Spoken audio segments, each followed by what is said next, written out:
பரிசுத்த நாமம் மகிமைப்படுவதாக. ஆகாய் தீர்க்கதரிசியின் புஸ்தகம் அதனுடைய 2வது அதிகாரம் 19வது வசனம். களஞ்சியத்தில் இன்னும் விதை தானியம் உண்டோ? திராட்சை செடியும் அத்திமரமும் மாதாளம் செடியும் ஒலிவ மரமும் கனி கொடுக்கவில்லையே. நான் இன்று முதல் உங்களை ஆசீர்வதிப்பேன் என்று சொல்லுகிறார் என்றான். அல்லேலூயா. வேத வசனம் சொல்லுகிறது, நான் இன்று முதல் உங்களை ஆசீர்வதிப்பேன். எனக்கு அன்பான கர்த்தருடைய பிள்ளைகளே, தேவனுடைய ஆசீர்வாதங்கள் எல்லாம் ஒரு கண்டிஷனோட கூட தான் நமக்கு கிடைக்கும். அதுக்கு கீழே எழுதப்பட்டிருக்கிறது கண்டிஷன். அப்படி ஆசீர்வாதங்களை நாம் அப்படியே சுதந்திரித்துக் கொள்ள முடியாது. இங்க கர்த்தர் சொல்லுகிறார், இன்று முதல் உங்களை நான் ஆசீர்வதிப்பேன். அப்ப நேற்று என்ன நடந்தது? ஆமென். அதைத்தான் நாம் பார்க்க போகிறோம். நேற்று வரைக்கும் என்ன நடந்தது, ஏன் இன்று முதல் ஆண்டவர் நம்மை ஆசீர்வதிக்க வேண்டும் என்பதை குறித்து தான் நான் இன்றைக்கு உங்களோடு கூட நான் பகிர்ந்து கொள்ள போகிறேன். ஆகாய் தீர்க்கதரிசியின் புஸ்தகம் பழைய ஏற்பாட்டு தீர்க்க தரிசன புஸ்தகங்களிலே, இல்ல பழைய ஏற்பாடு புஸ்தகங்களிலே 2வது சிறிய புஸ்தகம். அதிலே மொத்தமே 38 வசனங்கள் தான் உண்டு. அதிலே நான் பார்க்கும்போது 2 அதிகாரங்கள் இருக்கிறது, 4 தீர்க்க தரிசனங்கள் இருக்கிறது. 4 மாத இடைவெளியிலே ஆகாயோடு ஆண்டவர் பேசுகிறதான வார்த்தைகள். அது ஆங்கில வேதாகமம் கிங் ஜேம்ஸ் வெர்ஷன்ல எடுத்துக்கொண்டீர்கள் என்றால் 1131 வார்த்தைகள் தான் அந்த முழு புஸ்தகத்திலும் இருக்கிறது. அப்போ மிகவும் சிறிய தீர்க்கதரிசிகளின் புஸ்தகம், ஆனால் அதில் இருக்கிறதான மெசேஜ் ரொம்ப பவரானது. நாம் வாசித்ததான இந்த பகுதி ஆகாயுடைய 3வது தரிசனம். இப்பொழுது நம்ம கர்த்தருடைய வார்த்தைக்காக நாம் கடந்து போவோம். 11வது வசனத்திலே நாம் வாசிக்கிறோம், 2 கேள்வியை இந்த 3வது தீர்க்க தரிசனத்திலே ஆண்டவர் கேட்க சொல்லுகிறார். யாரை பார்த்து?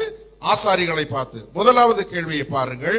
ஒருவன் தன் வஸ்திரத்தின் தொங்கலிலே பரிசுத்த மாமிசத்தை கொண்டு போகையில் தன் வஸ்திர தொங்கல் அப்பத்தை ஆகிலும் சாதத்தை ஆகிலும் திராட்சை ரசத்தை ஆகிலும் எண்ணெய் ஆகிலும் மற்றெந்த போஜன பதார்த்தத்தை ஆகிலும் தொட்டால் அது பரிசுத்தமா இருக்குமா என்று நீ ஆசாரியரிடத்திலும் வேத நியாயத்தை பற்றி கேள் என்று சேனைகளின் கர்த்தர் சொல்லுகிறார். அதற்கு ஆசாரியர்கள் பிரதி உத்தரமாக பரிசுத்தமாகாது என்றார்கள்.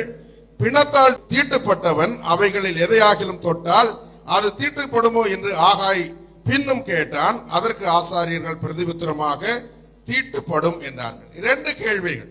ஒன்று நோ, அதற்கு பதில். இன்னொன்றுக்கு எஸ், அதுக்கு பதில். இந்த 2 கேள்விகளும் இங்க ரொம்ப முக்கியமான கேள்விகள். முதல் கேள்வி என்ன? பலிபீடத்திலே வைக்கப்பட்டவைகள் எல்லாம் பரிசுத்தமானது. அப்போ பலிபீடத்திலே வைக்கப்பட்டதான பரிசுத்தமான மாம்சத்தை ஆசாரியன் தன்னுடைய துணியிலே அந்த மாம்சத்தை எடுத்துக்கொண்டு அவன் தன் வீட்டுக்கு கொண்டு போவான். இந்த மாம்சத்தை எடுத்துக்கொண்டு அவன் வீட்டிலே போய் தன்னுடைய டைனிங் டேபிள்ல அங்கே இருக்கிற மற்ற ஆகார பதார்த்தங்களோடு இந்த மாமிசத்தையும் வைக்கப்பட்டிருக்கிற அந்த துணியை வைக்கிறான். இந்த துணி மற்ற மாமிசங்களோடு படுகிறது. அப்போ அங்கே வைக்கப்பட்டிருக்கிற மாமிசம் பட்டது நிமித்தமாய், இல்லை என்றால் அந்த துணி பட்டது நிமித்தமாய், பரிசுத்தமான அந்த துணி பட்டது நிமித்தமாய் மற்ற ஆகாரங்கள் பரிசுத்தமாகுமா? இதுதான் கேள்வி, இல்லையா? ஓகே, இப்போ இதை ஆசாரியர்களிடத்திலே கேட்க சொல்லுகிறார் ஆண்டவர். ஏன் ஆசாரியர்களிடத்திலே கேட்க சொல்லுகிறார்? நீங்கள் பார்த்தீர்கள் என்றால் நியாயப்பிரமாணங்களுடைய கஸ்டோடியன்ஸ் ஆசாரியர்கள். நியாயப்பிரமாணங்களை பாதுகாத்தது யாரு? ஆசாரியர்கள். இப்போ எங்களுடைய இந்திய தேசத்தினுடைய அந்த கான்ஸ்டிடியூஷன் இருக்குது இல்லையா, அந்த கான்ஸ்டிடியூஷனுடைய கஸ்டோடியன் எங்களுடைய சுப்ரீம் கோர்ட். ஏதாவது அந்த கான்ஸ்டிடியூஷன்ல சந்தேகம் வந்தால், அதுல ஏதாவது பிரச்சனை வந்தால் உடனே அந்த கான்ஸ்டிடியூஷன் பெஞ்ச் ஒன்று சுப்ரீம் கோர்ட்ல இருக்குது. 5 நீதிபதிகள் இருப்பார்கள். அதில் அவர்களிடத்துல, அந்த பெஞ்சின் இடத்துல தான் அந்த பிரச்சனைகள் போகும். அவர்கள் விசாரித்து அவர்கள் 5லே 3 பேர் மெஜாரிட்டி என்ன சொல்லுகிறதோ அது சட்டமாக அமலுக்கு வரும். இப்போ நியாயப்பிரமாணங்களிலே எல்லாவற்றுக்குமான பிரமாணங்கள் ஆண்டவராலே கொடுக்கப்படவில்லை. எல்லாத்துக்கும் பிரமாணங்கள் அங்கே இல்லை. சில புதிய பிரச்சனைகள் வந்து கொண்டிருக்கிறது, புதிய காரியங்கள் சம்பவித்துக் கொண்டிருக்கிறது, புதிய சட்ட சிக்கல்கள் ஏற்படும் போது என்ன செய்ய வேண்டும் என்று சொல்லி ஆண்டவர் அதற்கான ஒரு வழியை வைத்திருக்கிறார்.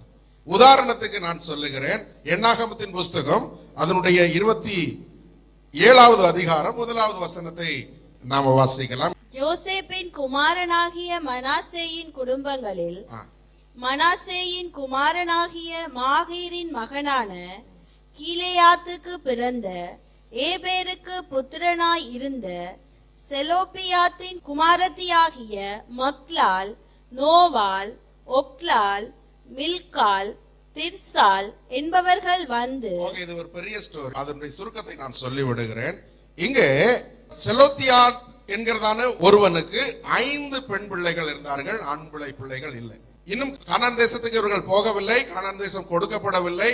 ஆனால் கானான் தேசத்திலே போகும்போது அங்கே ஒவ்வொரு தகப்பனுடைய சந்ததிக்கும் அவனுடைய தகப்பனுடைய நிலத்திலே பங்கு கொடுக்கப்படும். அப்படி பங்கு கொடுக்கும் போது தகப்பனுடைய ஆண் மக்களுக்கு தான் கொடுக்கப்படும். அது நியாயப்பிரமாணத்திலே தேவன் சொன்ன காரியம். இப்போ எனக்கு என்னுடைய தகப்பனுடைய சொத்திலே எனக்கு பங்கு இருக்கிறது, ஆனால் என்னுடைய தங்கைக்கு பங்கு இல்லை. அது இஸ்ரவேலுடைய நியாயப்பிரமாணம். அன்றைக்கு ஆண்டவர் கொடுத்ததான நியாயப்பிரமாணம். ஒருவேளை எனக்கு ஆண் பிள்ளைகள் இல்லை என்றால் என் தம்பியுடைய ஆண் பிள்ளைகளுக்கு அது என்ன பண்ணப்படும், கொடுக்கப்படும். அவருக்கும் ஆண் பிள்ளைகள் என்றால் எங்களுடைய நெருங்கின உறவிலே யார் ஆண் பிள்ளைகள் இருக்கிறார்களோ அவர்களுக்கு கொடுக்கப்படும். இப்பொழுது ஒரு மனுஷனுக்கு 5 பெண் பிள்ளைகள். இப்போ அந்த பெண் பிள்ளைகள் போய் மோசேயின் இடத்திலே முறையிடுகிறார்கள். நியாயப்பிரமாணத்திலே பங்கு ஆண் பிள்ளைகளுக்கு கொடுக்கப்படும் என்று ஆண்டவர் நியாயப்பிரமாணத்திலே சொல்லி இருக்கிறார். அப்பொழுது எங்களுடைய பங்கு என்ன? எங்கள் அப்பாவுக்கு என்ன இல்லை, ஆண் பிள்ளைகள் இல்லை. அப்போ கானான் தேசத்திலே எங்களுடைய தகப்பனுடைய பங்கு, அவரும் மரித்து போனார். அப்போ கானான் தேசத்திலே எங்களுடைய தகப்பனுடைய பங்கு எங்களுக்கு கிடைக்க நீங்கள் முயற்சி செய்ய வேண்டும். இப்போ மோசே அதை கொண்டு போய் ஆண்டவரிடத்தில் சொல்லுகிறார். ஆண்டவர் கேட்டுட்டு ஆண்டவர் சொல்றாரு, அது நியாயமான ஒரு காரியம்தான். அல்லேலூயா, அது நியாயமான ஒரு பிரச்சனை தான். ஆகவே நீ என்ன செய், அந்த 5 பெண் பிள்ளைகளுக்கும் அவருடைய தகப்பனுடைய வீதத்தை இல்ல சொத்தை நீ கொடுக்க வேண்டும், நிலப்பரப்பை நீ கொடுக்க வேண்டும் என்று ஆண்டவர் தீர்ப்பு சொன்னது மாத்திரமல்ல, அதை நியாயப்பிரமாணங்களிலே ஒரு அமெண்ட்மெண்டாக ஆட் பண்ண சொல்றார். இனி இப்படிப்பட்ட பிரச்சனைகள் வந்தால் இதுதான் அது சட்டமாயிருக்கும்.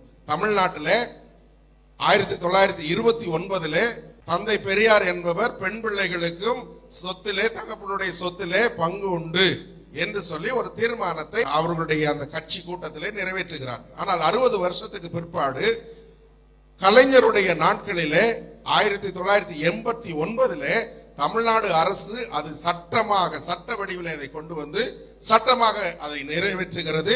பெண் பிள்ளைகளுக்கும் தகப்பனுடைய சொத்திலே பங்கு இருக்கிறது என்று. ஆனால் ஆயிரக்கணக்கான வருஷங்களுக்கு முன்பாகவே தேவன் தாம் தம்முடைய ஜனங்களுக்கு கொடுத்ததான நியாயப்பிரமாணத்திலே அதை சட்டமாக முன்வடிவித்தார். அல்லேலூயா. சோ இப்போ இந்த காரியங்களை தான் நான் எடுத்துக்கொள்ள போகிறோம். ஏன் ஆண்டவர் ஆசாரியரிடத்தில் கேட்க சொல்லுகிறார்? ஏனென்றால் ஆண்டவர் ஆல்ரெடி எண்ணாகமத்தில் சொல்லிவிட்டார், இனி இப்படிப்பட்ட பிரச்சனைகள் வந்தால் யார் தான் அதற்கு தீர்ப்பு சொல்ல வேண்டும்? ஆசாரியர்கள் சொல்ல வேண்டும். இப்போ நம்முடைய கேள்விக்கு வருவோம். இப்பொழுது முதல் கேள்வி, பலிபீடத்திலே படைக்கப்பட்டதான பரிசுத்த அந்த மாம்சத்தின் ஒரு பகுதியை ஆசாரியன், அது ஆசாரியனுக்கானது, ஆசாரியன் அதை எடுத்துக்கொண்டு தன் வீட்டில் இருக்கிற மற்ற போஜன பதார்த்தங்களோடு கூட அதை வைக்கும் போது அந்த போஜன பதார்த்தங்கள் பரிசுத்தம் ஆகுமா? இதுதான் கேள்வி. பதில் என்ன? ஆகாது. ஒரு பரிசுத்தத்தை நாம என்ன பண்ண முடியாது, அதை ஷேர் பண்ண முடியாது. நான் பரிசுத்தனா இருக்கிறேன் என்றால் என் பிள்ளையை கூப்பிட்டு என்கிட்ட இருக்கிற கொஞ்சம் பரிசுத்தத்தை உனக்கு தர்றேன் என்று நான் என்ன பண்ண முடியாது, சொல்ல முடியாது. அதை என்ன பண்ண முடியாது, இன்னொருத்தருக்கு பகிர்ந்து கொடுக்க முடியாது. பரிசுத்தம் என்பது அவரவர்களுக்கு ஆண்டவர் இண்டிவிஜுவலா கொடுக்கிறது. ஏன்னா பரிசுத்தம் என்பது நம்முடைய திறமையினாலே வந்ததல்ல, நாம் வேலை செய்ததினாலே கிடைத்த ஒரு பங்கு அல்ல, அது தேவன் அவருடைய கிருபையினாலே நமக்கு கொடுத்தது. ஆகவே தேவ கிருபையினாலே பெற்றுக்கொண்ட தேவனுடைய பரிசுத்தத்தை நாம் என்ன பண்ண முடியாது, பகிர்ந்து கொள்ள முடியாது. இரண்டாவது கேள்வி இன்னும் முக்கியமானது. இப்ப தீட்டுப்பட்ட ஒரு மனுஷன், அவன் பிணத்தை தொட்டவனா இருக்கலாம், இல்ல வேற எந்த விதத்திலும் தீட்டுப்பட்டிருக்கலாம். தீட்டுப்பட்ட ஒருவன் இன்னொருவனை தொட்டான் என்றால் அவன் தீட்டாவானா, இல்லாவிட்டால் அந்த பொருள் தீட்டாகுமா? இது அடுத்த கேள்வி. பதில் என்னது? தீட்டாகும். தீட்டானது அசுத்தம் என்ன பண்ண முடியும், பகிர்ந்து கொடுக்க முடியும். பரிசுத்தத்தை என்ன பண்ண முடியாது, நீங்க பகிர முடியாது. ஆனால் நீங்கள் அசுத்தத்தை என்ன பண்ண முடியும், பகிர்ந்து கொள்ள முடியும், பகிர்ந்து கொடுக்க முடியும். நான் பாவம் செய்தால் என்னுடைய பாவம் என் சந்ததிகளுக்கு என்ன பண்ணும், தொடர்ந்து போய்கொண்டே இருக்கும். என்னுடைய பரிசுத்தம் போகாது, ஆனால் என்னுடைய பாவம் அது பகிர்ந்து கொள்ளும். எனக்கு அன்பான கர்த்தருடைய ஜனமே, இந்த ரெண்டு கேள்வி முக்கியமான கேள்வி. இது ஆசாரியர்களை பார்த்து கேட்கிற கேள்வி. அதற்கு அப்புறம் தான், இந்த கேள்விக்கான பதிலுக்கு அப்புறம் தான் தேவனுடைய வார்த்தை ஜனங்களுக்கும் இஸ்ரவேலின் தலைவர்களுக்குமாய் வருகிறது. என்ன வருகிறது பாருங்க, 14வது வசனத்திலே, அதனுடைய 15வது வசனத்திலே நாம் வாசிக்கிறோம். அப்பொழுது ஆகாய், அப்படியே இந்த ஜனங்களும் இந்த ஜாதியாரும் என் சமூகத்தில் இருக்கிறார்கள் என்று கர்த்தர் சொல்லுகிறார். அவருடைய கையின் எல்லா கிரியைகளும் அப்படியே இருக்கிறது.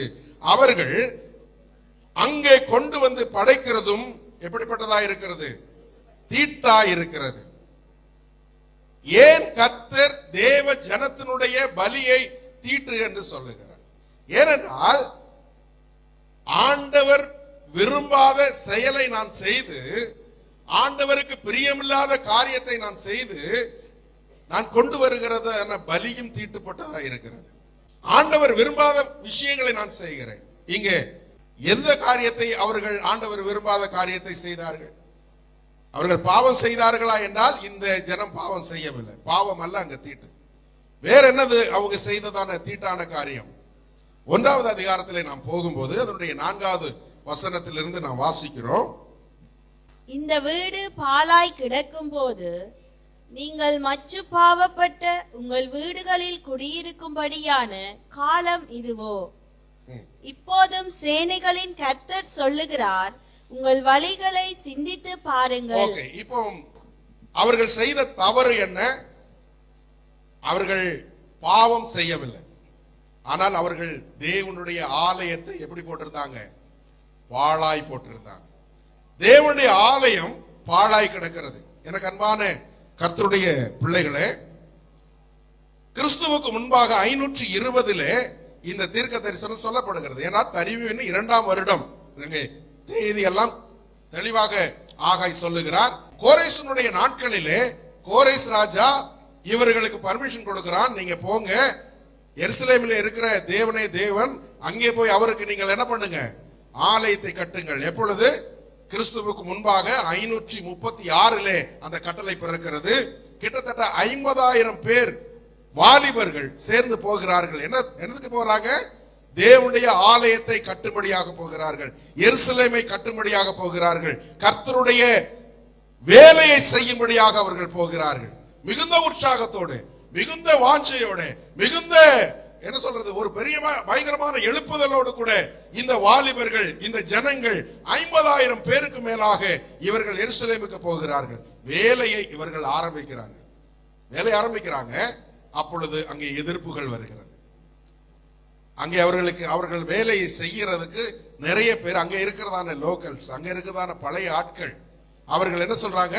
தடை செய்கிறார்கள், இவருடைய வேலையை முடக்குகிறார்கள், இவர்களை ஏளனம் செய்கிறார்கள், நகையாடுகிறார்கள். நம்ம எஸ்ரா நெகேமியாவின் புஸ்தகத்திலே பார்த்தோம்னால் அதனுடைய தெளிவான விளக்கங்கள் அங்கே கொடுக்கப்பட்டிருக்கிறது. எப்படிப்பட்டதான பரிகாசத்தை அவர்கள் அங்கே கண்டார்கள், எப்படிப்பட்டதான எதிர்ப்புகளை அவர்கள் கண்டார்கள், எப்படிப்பட்டதான சூழ்நிலை அங்கே இருந்தது என்பதை குறித்து நாம் அந்த புஸ்தகங்களிலே நாம் வாசிக்க முடியும். ஆனால் இங்கே ஆண்டவருடைய ஆலயத்தின் வேலையை செய்ய முடியாய், ஆண்டவருடைய வேலையை செய்ய முடியாய் வந்ததான ஒரு கூட்டமான வாலிபர்கள் இப்ப என்ன ஆயிட்டாங்க? சோர்ந்து போயிட்டாங்க. அவங்க சோர்ந்து போனது ஆலயத்தின் வேலையில தானே ஒழிய தங்களுக்கு மச்சு வீடுகளை கட்டும்படியாக அல்ல. அதுல சோர்ந்து போகல. அவங்க இப்ப என்ன பண்ணிட்டாங்க?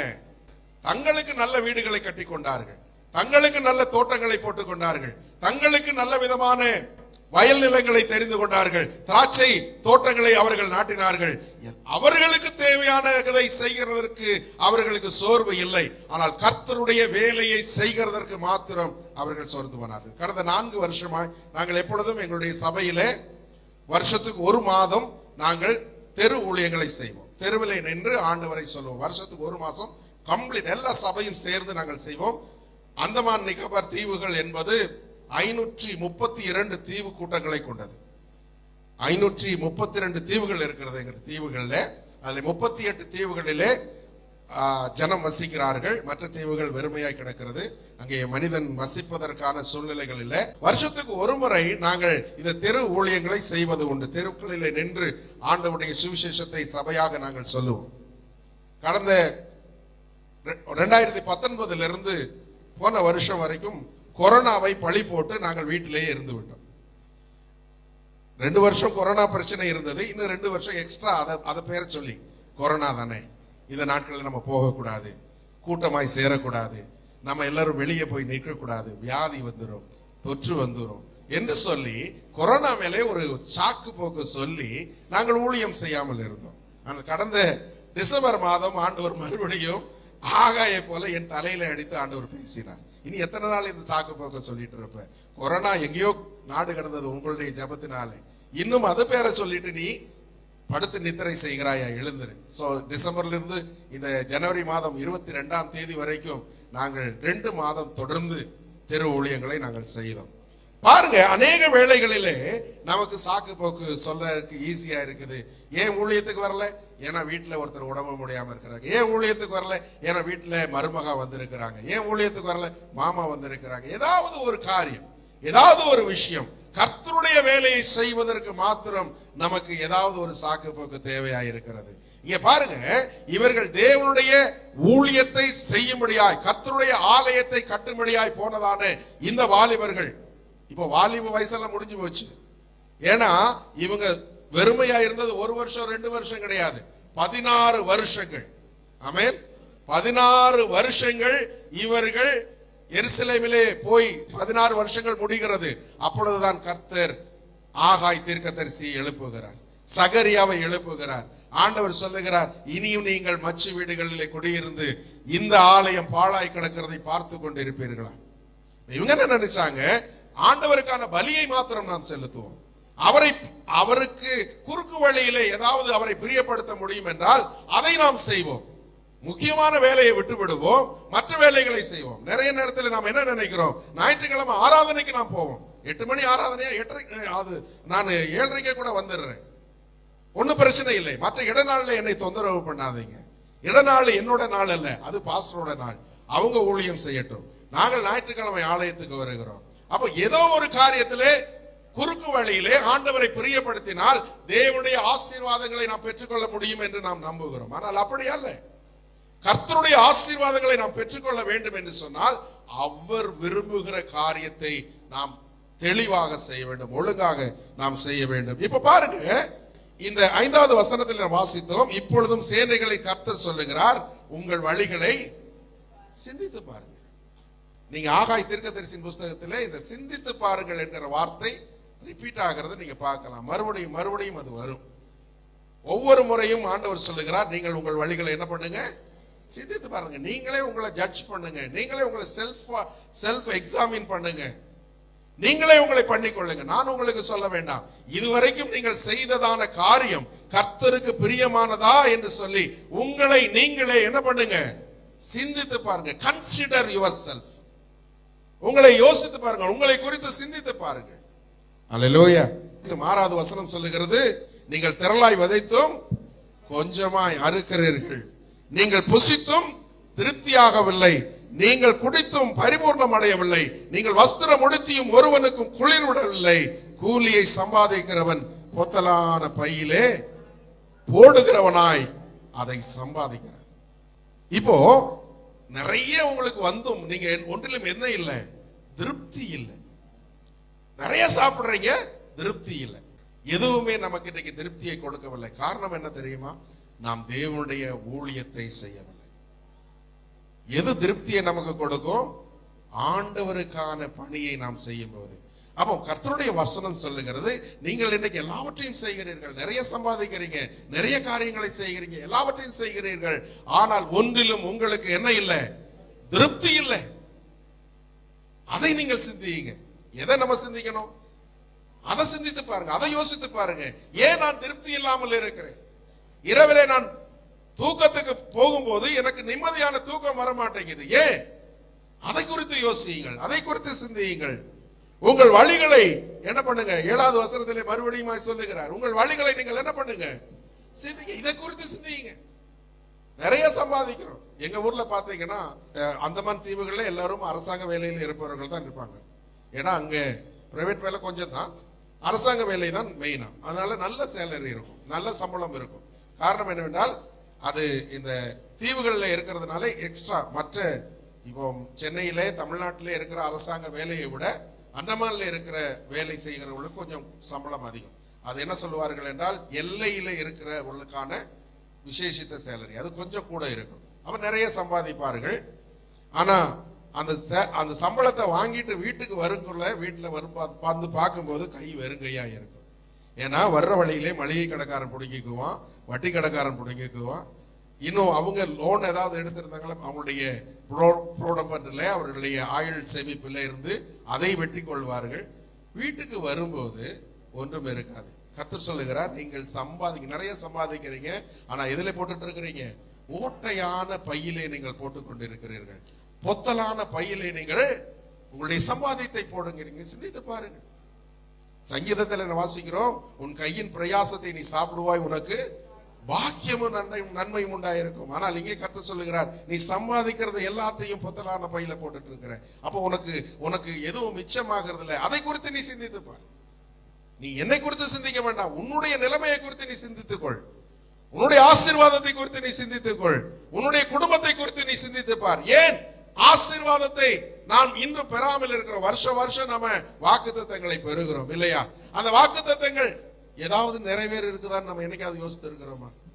இந்த வருஷம் ஆண்டவர் எங்களுக்கு சபைக்கு ஒரு வாக்குத்தத்தம் கொடுத்தார், இல்லாவிட்டால் எனக்கு பேசலால ஆண்டவர் ஒரு வாக்குத்தத்தம் கொடுத்தார், அது இந்த வருஷம் நிறைவேற இருக்குதா? என்னைக்காவது வருஷ முடிவுல நான் யோசித்து பார்த்து இருக்கிறோமா? இப்போ கர்த்தர் சொல்லுகிறார், அதை குறித்து நீ யோசித்து பார். உன்னை குறித்து, உன்னுடைய நன்மைகளை குறித்து நீ யோசித்து பார். நீங்க என்ன பண்ணுங்க, இப்ப பாருங்க, ஆலயம் வேலை நின்று போனது. இவர்கள் செய்யவில்லை, மனதில்லை. அவர்கள் அதுக்கு குறை சொல்லிட்டு இருந்தாங்க. மற்றவர்கள் அவங்க எதிர்ப்பு செய்யறாங்க, இவங்க குறை சொல்றாங்க. இன்னொரு கூட்டம் அங்கே இருந்தது. இது கொஞ்சம் வயசான கூட்டம், வயதானவர்கள். இவர்கள் சாலமோனுடைய தேவாலயத்தை கண்டவர்கள். இவர்கள் யாரு? சாலமோனுடைய தேவாலயம், மகிமையான தேவாலயம் இல்லையா? தங்கத்தினாலேயே தூணெல்லாம் இழைக்கப்பட்டிருந்தது, பயங்கரமா இருந்தது.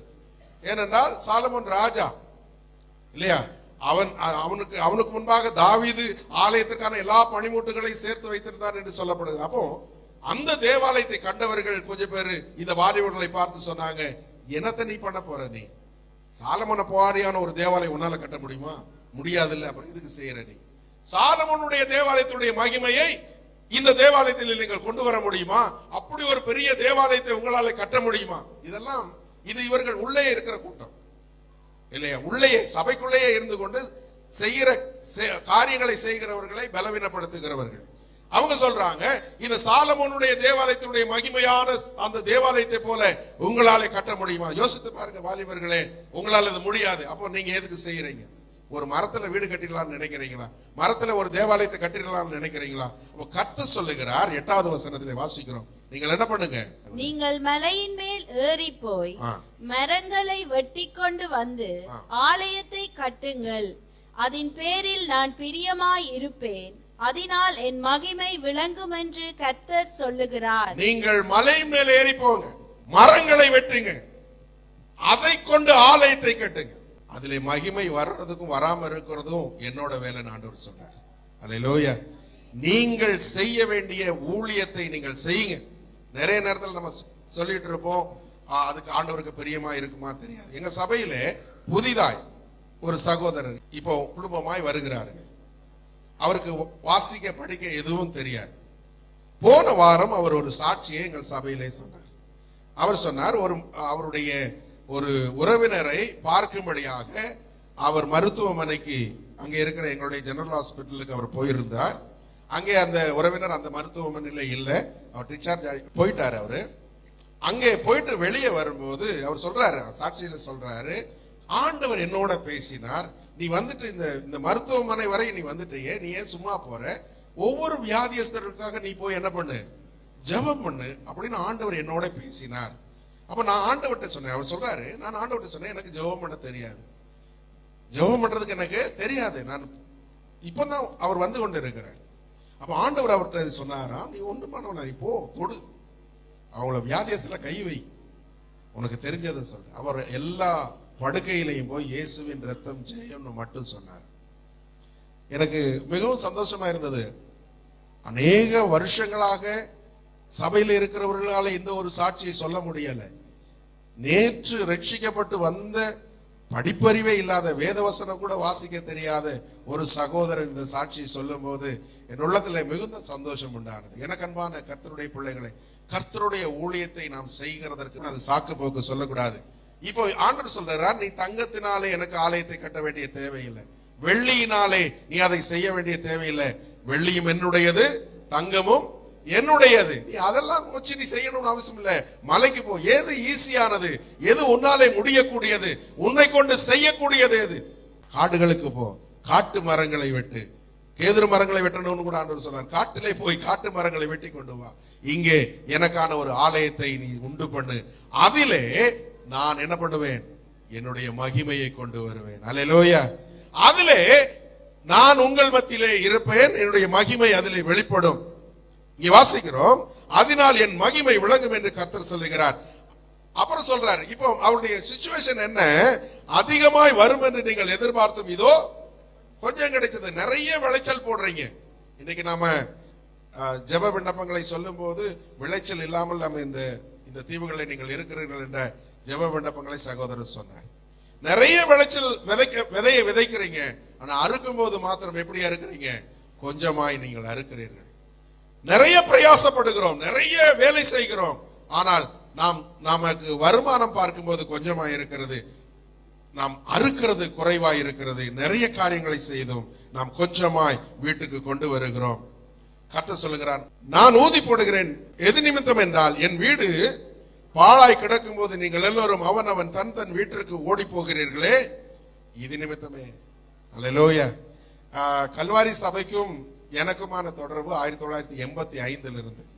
இங்க இருந்து ஒரு சின்ன வாலிபர்களை, அருமையான லெஸ்லி அண்ணா எங்களுடைய ஈரோட்டில் நடந்த சிசுவாவுடைய கேம்புக்கு கொண்டு வந்தார். அன்னைக்கு நாங்கள் எல்லாம் சின்ன பிள்ளைங்க, ரொம்ப சின்ன பிள்ளைங்க. நாங்கள் பைபிள் காலேஜில் அப்போ படித்து கொண்டிருந்தோம்.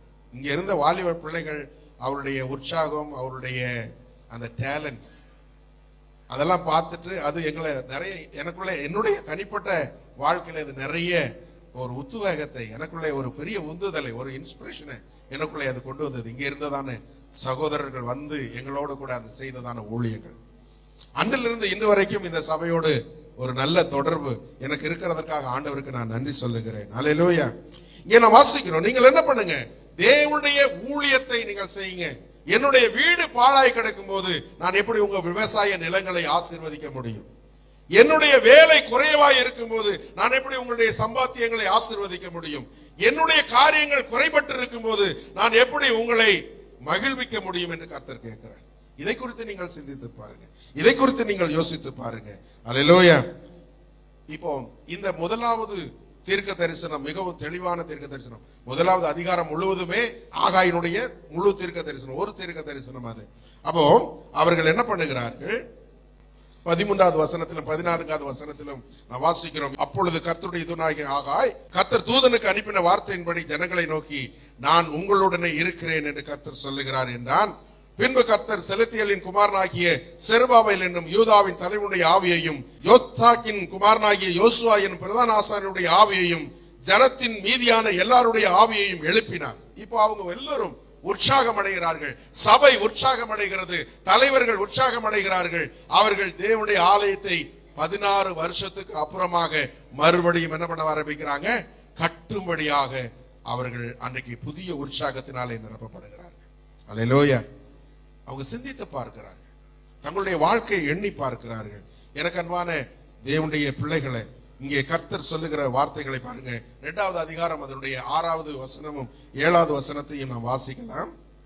சேனைகளின் கர்த்தர் சொல்லுகிறார், கொஞ்ச காலத்துக்குள்ளே இன்னமும் ஒரு தரம் நான் வானத்தையும் பூமியையும் சமுத்திரத்தையும் வெட்டாந்தரையையும் அசைய பண்ணுவேன், சகல ஜாதிகளையும் அசைய பண்ணுவேன், சகல ஜாதிகளாலும் விரும்பப்பட்டவர் வருவார், இந்த ஆலயத்தை மகிமையினால் நிறைய பண்ணுவேன் என்று சேனைகளின் கர்த்தர் சொல்லுகிறார். இங்க வாசிக்கிறோம், ஒரு கூட்டம் ஜனங்கள் சொன்னாங்க, சாலமோனுடைய ஆலயத்திலே தேவனுடைய மகிமை இருந்தது, சாலமோனுடைய ஆலயம் மிகப்பெரிய ஒரு ஆலயமாக, அது எல்லா விதமான என்ன சொல்றது, அதனுடைய கன்ஸ்ட்ரக்ஷன் ஒர்க்னாலே, அதனுடைய ஆர்கிடெக்ட்னாலே, மற்ற எல்லா காரியத்தினாலும் அது சிறந்த ஒரு தேவனுடைய ஆலயமாக இருந்தது. இப்ப இவர்கள் அடிமைகளிடத்தில் என்ன இருக்கும்?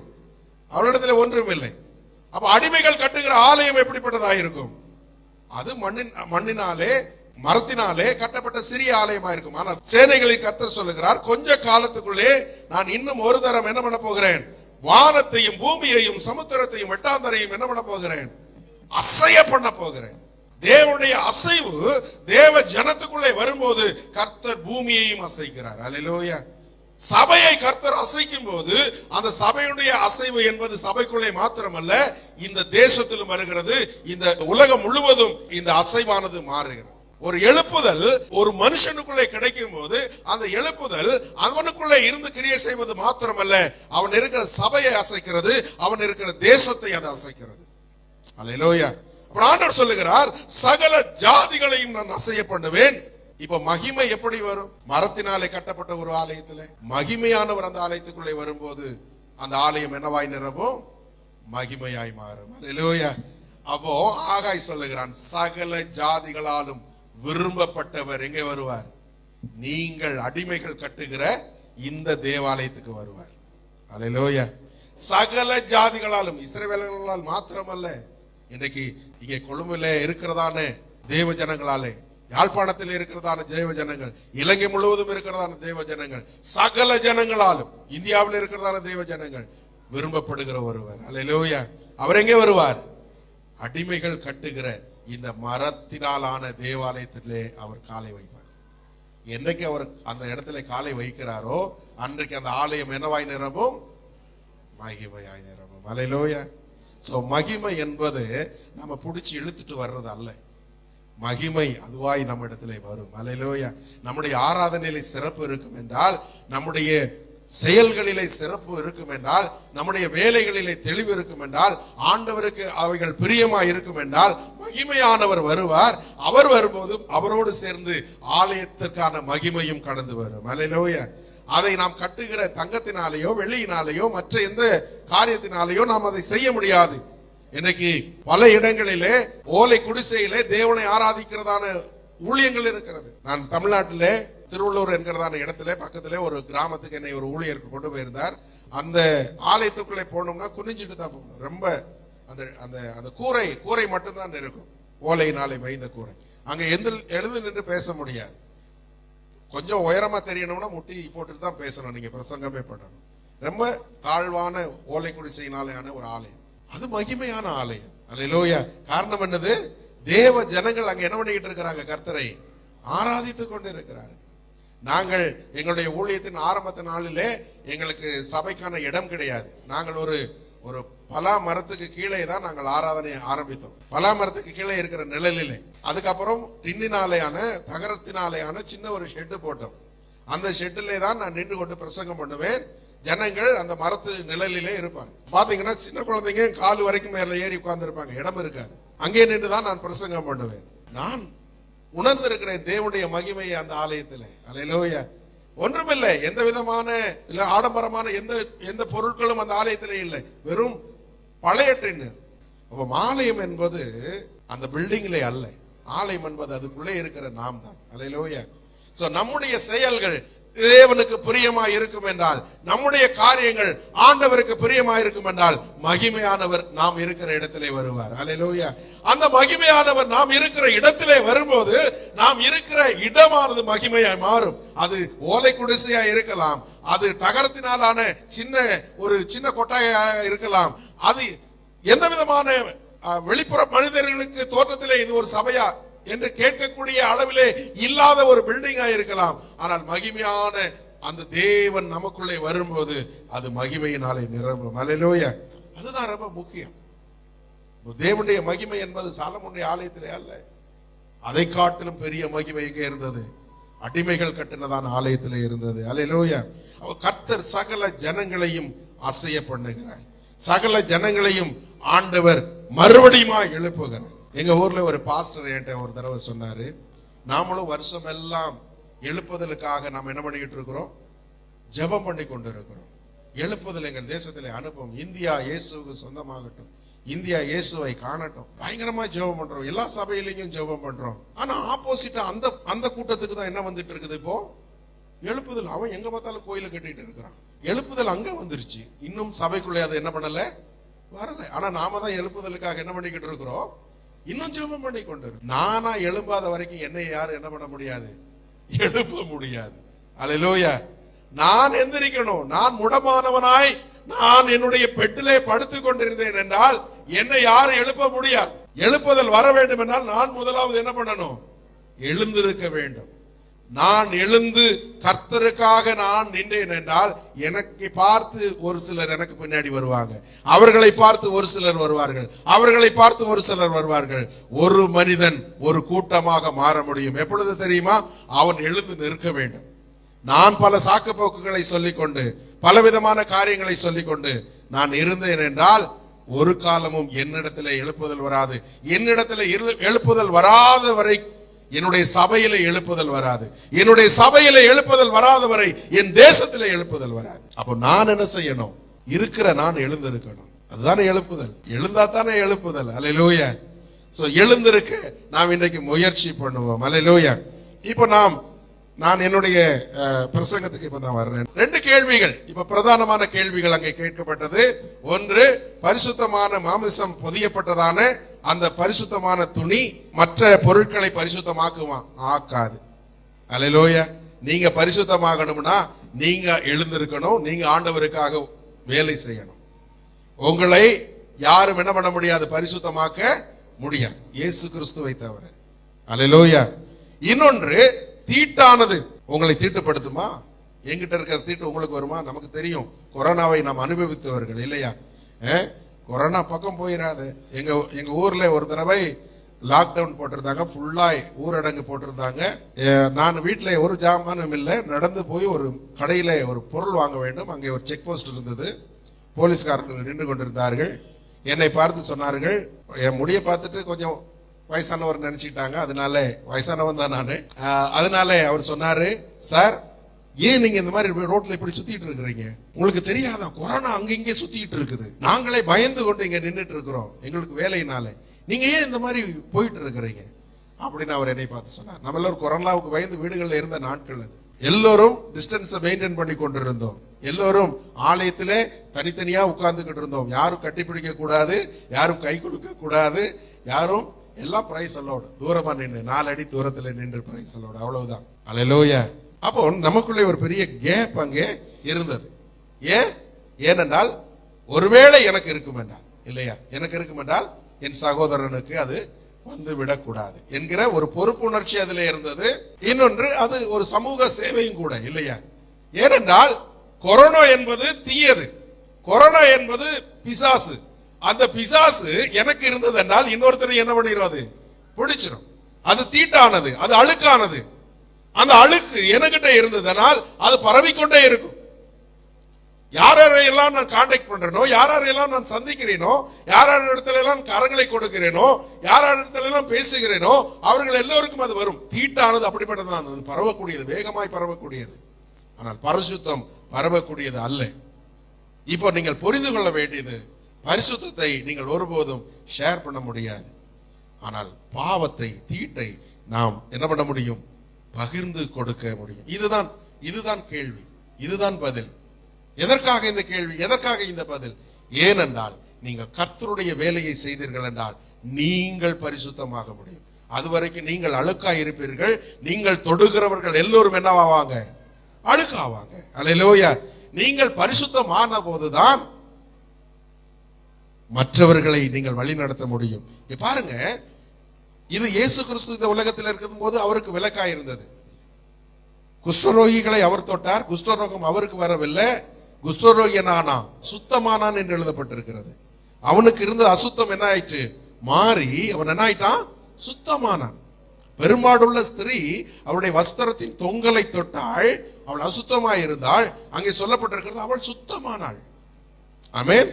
அப்ப இயேசுவை தொட்டவர்கள் பரிசுத்தம் அவர் மட்டும் ஷேர் பண்ண முடிஞ்சது, மற்ற யாராலையும் அதை என்ன பண்ண முடியவில்லை. எனக்கு அன்பான கர்த்தருடைய பிள்ளைகளே, அவருடைய 14வது வசனத்திலே ஆகாய் சொல்லுகிறார், அப்படியே இந்த ஜனங்களும் இந்த ஜாதியாரும். இங்கே இந்த வார்த்தை ரொம்ப முக்கியம். கர்த்தர் சொல்லுகிறார் இந்த ஜனங்கள், இந்த ஜாதியார்.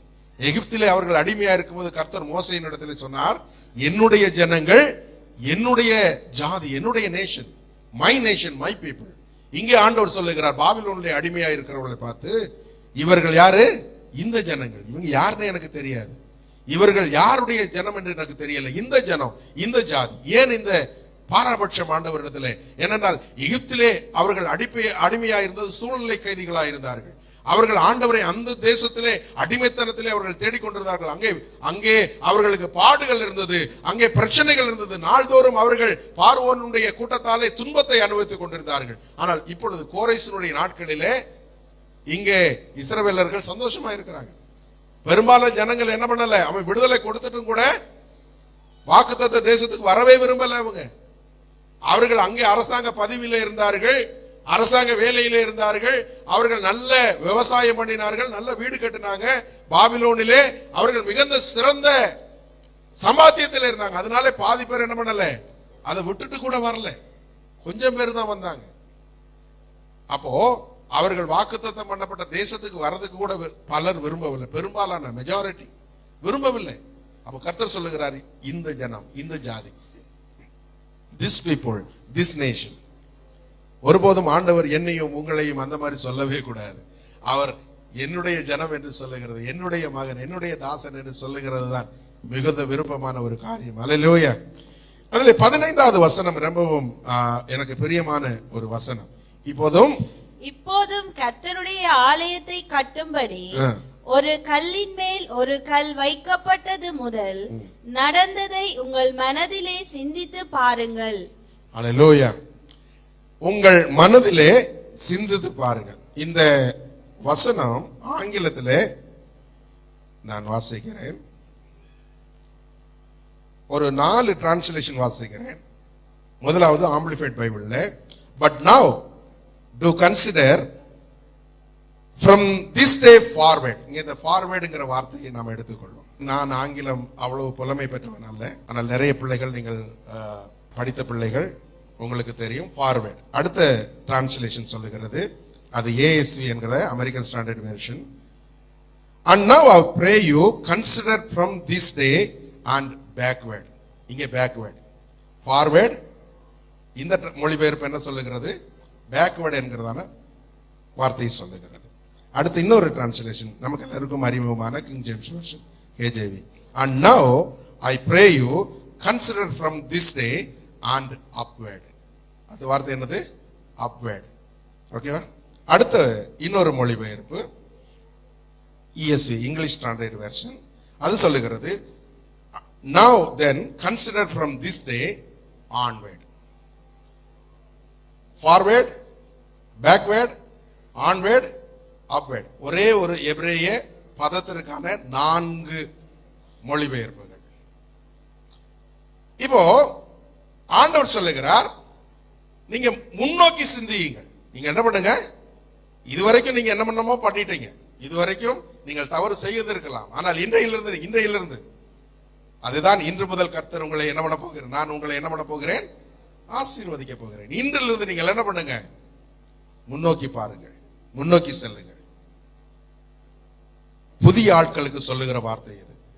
ஆமென். பழைய ஆட்களுக்கு நீங்கள் உங்களுடைய பின்னோக்கி பாருங்க. உங்களுடைய வாழ்க்கை என்ன பண்ணுங்க, கன்சிடர் பேக்வேர்ட். சிந்திங்க, பின்னாடியானதை சிந்திங்க. நீங்கள் ஆசீர்வாதமாய் இருந்த நாட்களை நீங்கள் சிந்தித்து பாருங்கள். இந்த ஆன்வேர்டு என்கிற வார்த்தை, ஃபார்வேர்டுக்கும் ஆன்வேர்டுக்கும் வார்த்தைகளுக்கான அர்த்தங்கள் நாம் சரியாய் புரிந்து கொள்ள வேண்டும். ஃபார்வேர்டு என்பது ஒருவன் நிற்கிற இடத்திலிருந்து அவன் முன்னோக்கி போவது, தனக்கு குறிக்கப்பட்ட எல்லையை நோக்கி அவன் முன்னோக்கி போவது. ஆன்வேர்டு என்பது எந்த சூழ்நிலைகள் வந்தாலும் அவனுக்கு குறிக்கப்பட்ட எல்லையை அவன் என்ன பண்ண வேண்டும், அடைய வேண்டும். அவன் சுத்தி கூட போகலாம், நேரத்தான் போகணும்னு அவசியம் இல்லை. அவன் எப்படி வேணாலும் வழியை தெரிந்து கொள்ளலாம். ஆனால் என்ன பண்ண வேண்டும், குறிக்கப்பட்ட நியமிக்கப்பட்ட அந்த குறிக்கோளை அவன் என்ன பண்ண வேண்டும், அடைய வேண்டும். இன்னொன்று அப்வேர்ட். நீங்க மேலானதை யோசிங்க. பரலோகத்திலே தேவன் நமக்கு வைத்திருக்கிற நன்மைகளை நீங்கள் யோசித்து பாருங்க. அல்லேலூயா. அப்போ நீங்கள் உங்களை சுத்திக்கும் நீங்க யோசித்து பாருங்க. பின்னாடி பாருங்க, முன்னாடி பாருங்க, மேல பாருங்க, சுத்துக்கும் உங்களை சுத்தி பாருங்க, சிந்தியுங்க. தேவனுடைய நன்மைகளை நீங்கள் அறிந்திருக்கிறீர்கள், தேவனுடைய ஆசீர்வாதத்தை நீங்கள் அறிந்திருக்கிறீர்கள், கர்த்தருடைய நன்மைகளை நீங்கள் அனுபவித்திருக்கிறீர்கள். ஆகவே இந்த அனுபவம் உங்களுக்கு போதுமானதா இருக்கிறது. நம்மை நாமே மாற்றிக்கொள்ளும்படியாய், நாம் இன்றைக்கு இருக்கிற இந்த சூழ்நிலையிலிருந்து நாம் உணரும்படியாக, நாம் எழுந்திருக்கும்படியாக, எழுப்புதலை நமக்குள்ளே கொண்டு வரும்படியாக. கடைசியாக ஏசாயா தீர்க்கதரிசியின் புஸ்தகம் 45வது அதிகாரம் அவருடைய 4வது வசனம் சொல்லுகிறது, இது உங்களுக்கு கர்த்தர் இந்த வருஷத்திலே கொடுத்ததான வாக்குத்தத்தமாய் இருக்கிறது, அந்தகாரத்தில் இருக்கிறதான பொக்கிஷங்களை உங்களுக்கு நான் கொடுப்பேன். ஆமென். இது யாருக்கு ஆண்டவர் சொன்னதான வார்த்தை? கோரேஸ் என்கிற ராஜாவுக்கு ஆண்டவர் சொன்னதான வார்த்தை. எப்ப சொன்னாரு? கோரேஸ்ங்கிற ஒருவன் எனக்கு தெரிஞ்சு கோரேசனுடைய அம்மாவே பிறந்திருக்க மாட்டாங்க, அவங்க தாத்தா கூட பிறந்திருக்க மாட்டாங்க. ஏன்னா 200 வருஷங்களுக்கு முன்பாக தேவன் சொல்லுகிறார். பெர்ஷியா என்கிறதான ஒரு சாம்ராஜ்யம் உருவாகிறதற்கான அடையாளமே இல்லாத நாட்களிலே கர்த்தர் கோரேசு என்கிறதான ஒரு மனுஷனை குறித்து சொல்லுகிறார். இங்கே கோரேசை குறித்து ஆண்டவர் சொல்லும் போது அதனுடைய 44வது அதிகாரம் கடைசி வசனத்திலே அங்கே ஆண்டவர் சொல்லுகிறார், என்னுடைய மேய்ப்பன் என்று சொல்லுகிறார். இயேசு கிறிஸ்துவுக்கு சொல்லப்பட்டதான வார்த்தை அது. ஏனென்றால் கோரேஸ் தேவனுடைய மன விருப்பங்களின் படி எல்லாம் செய்கிறவனாய் இருப்பான் என்று ஏசாயா தீர்க்க தரிசனம் சொன்னார். 200 ஆண்டுகளுக்கு முன்பாக கர்த்தருடைய வாக்குத்தத்தம் அதுதான் நீங்க பெற்றிருக்கிறீங்க. கோரேஸ் என்கிறதான ஒரு மனுஷன் அவனுடைய, நான் நினைக்கிறேன் அவனுடைய 2வது 3வது தலைமுறை கூட உருவாயிருக்காது, முன்னாடி தலைமுறை. 200 வருஷம் என்பது ஒரு நீண்ட வருஷம் இல்லையா? அப்படிப்பட்ட ஒரு நாட்களிலே கர்த்தர் சொல்லுகிறார், கோரேசை நான் ஆசீர்வதிக்க போகிறேன். இன்னுமே பிறக்காத ஒருத்தனை கர்த்தராலே பேர் சொல்லி அழைக்க முடியும் என்றால், பிறந்து இந்த உலகத்திலே வாழ்ந்து கொண்டிருக்கிற நம்மை குறித்து அவர் எவ்வளவாய் எண்ணுவார்? அல்லேலூயா. நம்மை குறித்து அவர் எவ்வளவாய் நினைவு கொள்வார்? யோசித்து பாருங்க. இப்போ பொக்கிஷங்களை நான் கோரேசுக்கு கொடுப்பேன், மறைபொருளை நான் கோரேசுக்கு கொடுப்பேன். ஆசீர்வாதம் தான். ஆனால் இந்த ஆசீர்வாதத்துக்கு ஒரு கண்டிஷன் இருக்குது. இதை நாம் சுதந்திரித்து, இந்த வருஷம் நீங்க இதை சுதந்திரித்துக் கொள்ள வேண்டும் என்றால் இதற்கு கண்டிஷன் இருக்குது. நீங்கள் எழும்ப வேண்டும், ஆத்துமாக்களை ஆதாயம் பண்ண வேண்டும். அதுதான் இருக்கிறதுல பெரிய பொக்கிஷன், ஆத்துமாவை அறுவடை செய்வது. ஆமென். எங்களுடைய எங்களுடைய தலைவர், எங்களுடைய தகப்பன், அவர் இறந்துட்டார். அவருடைய ஒரு மிஷன் ஸ்டேட்மெண்ட் இருக்குது. என்ன சொல்லுவார் என்றால், ஒவ்வொரு விசுவாசியும் ஒரு ஆத்தும ஆதாய பணியாளர். ஒவ்வொரு விசுவாசியும், ஒவ்வொரு தேவ பிள்ளையும் ஒரு ஆத்துமாவை ஆதாயம் பண்ணுகிற ஆத்தும ஆதாய பணியாளர்களாக நாம் மாற வேண்டும். இங்கே புதிதாய் திருமணமான அருமையான சகோதரன் யுகேல இருந்து வந்திருக்கிறார். அவர் இருக்கிற இடத்துல அவர் ஆத்துமாவை ஆதாயம் பண்ண வேண்டும். நாம் எங்கே போகிறோமோ, வேதத்திலே வாசிக்கிறோம், சிதறி போன ஜனங்கள், எருசலேமிலிருந்து சிதறி போன ஜனங்கள் என்ன பண்ணாங்க? எங்கெல்லாம் போனாங்களோ அங்கெல்லாம் சபைகளை ஸ்தாபித்தாங்க. பவுல் போறதுக்கு முன்னாடி அங்க என்ன இருந்தாங்க? விசுவாசிகள் இருந்தார்கள். அல்லேலூயா. சோ எனக்கு அன்பான கர்த்தருடைய பிள்ளைகளே, ஊழியம் ஒன்றுதான் தேவன் நம்மை ஆசீர்வதிக்க இருக்கிற ஒரே வழி. அந்த ஊழியத்தை நாம் செய்வோம், தேவனுடைய ஆசீர்வாதங்களை நாம் பெற்றுக்கொள்வோம். கர்த்தர் ஒருபோதும் நம்மை நிராதரவாய் விட விரும்புகிறதில்லை. ஆசீர்வாதத்திற்கான வழிகளை நாம் அறிந்து கொள்வோம். அப்பொழுது ஆசீர்வாதத்தை பெற்றுக்கொள்வது மிகவும் சுலபமான காரியம். இந்த நேரத்தை மறுபடியும் எனக்கு கொடுத்ததான அருமையான போதகர் அண்ணா அவர்களுக்கும், குடும்பத்தாருக்கும், சபையார் எல்லோருக்கும் ஆண்டவருடைய நாமத்திலே நான் நன்றி சொல்லுகிறேன். கர்த்தர் கிறிஸ்துவுக்குள் பிரியமானவர்களே, இந்த நிகழ்ச்சியின் மூலமாய் உங்களை சந்தித்ததிலே மிகுந்த மகிழ்ச்சி அடைகிறோம். இன்றைக்கு நாம் ஆகாய் தீர்க்கதரிசன புஸ்தகம் 2வது அதிகாரம் அதனுடைய 10 to 19 வசனங்கள் வரைக்கும் உள்ள பகுதிகளிலிருந்து தியானித்தோம்.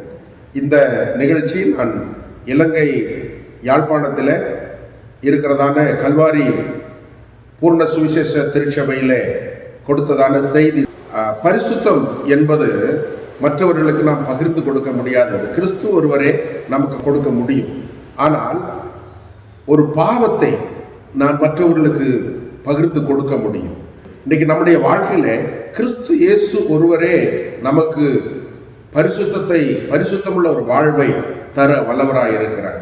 உங்களுக்காக நான் ஜெபிக்க விரும்புகிறேன். நிச்சயமாகவே நீங்களும் கிறிஸ்து இயேசுவிலே பலப்பட்டு அவருக்குள்ளே, அவருடைய பரிசுத்தத்திலே நிலைத்திருப்பீர்கள் என்று நான் விசுவாசிக்கிறேன். இல்லாவிட்டால் இன்றைக்கு இயேசு கிறிஸ்துவை உங்கள் சொந்த இரட்சகராக ஏற்றுக்கொண்டு நீங்கள் அவருக்கு உங்கள் வாழ்க்கையில இடம் கொடுப்பீர்கள் என்றால் அவர் உங்களுடைய பாவங்களை மன்னித்து உங்களை பரிசுத்தப்படுத்தி தேவ ராஜ்யத்துக்கு உங்களை தகுதி உள்ளவராய் மாற்றுவார்.